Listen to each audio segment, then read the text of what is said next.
Hi everyone, આજ આપણે Derma roller વિશે હું તમને બતાડું કે ડર્મા રોલર કેવી રીતનું યુઝ થાય અને એ શેના માટે યુઝ થાય છે. તો ડર્મા રોલર આપણે રીગ્રોથ માટે કે જેને એકને વધારે હોય, મેલસમાં હોય, ફેસ ઉપર એની માટે પણ યુઝ થાય છે.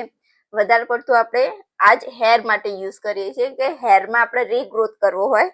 હવે આપણે હેર આવી રીતનું, તો આનો યુઝ કેવી રીતનો કરવો? તો સૌથી પહેલા ડર્મા રોલરને વોશ કરવું. વોશ કર્યા પછી સેનિટાઈઝર તમારી પાસે હોય કે કોઈ બીજું કોઈ સ્પ્રે હોય તો એના ઉપર સ્પ્રે કરીને એકદમ ક્લીન કરી દેવું. ક્લીન કર્યા પછી એને યુઝ કરવું. ક્લીન કર્યા પછી ઓઇલી સ્કાલ્પ હોય તો આપણે ઓઇલ લગાવવાની જરૂર નથી. ડ્રાય સ્કાલ્પ હોય તો રીગ્રોથ વાળું ઓઇલ આવે છે, એને તમે એપ્લાય કરો.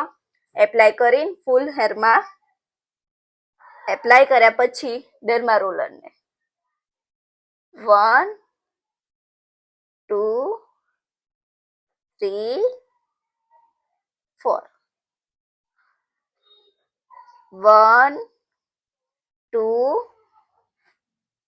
3 4 એવી રીતે જ્યાં પણ તમને હેરમાં રીગ્રોથ ઓછો લાગતો હોય એ જગ્યા ઉપર તમે ડર્મા રોલર યુઝ કરી શકો છો.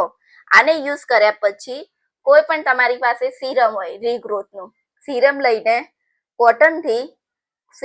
કોટનથી એપ્લાય કરી દેવાનું. જ્યાં જ્યાં તમે ડર્મા રોલર યુઝ કરી હોય ત્યાં ત્યાં સીરમ એપ્લાય કરી દેવાનું.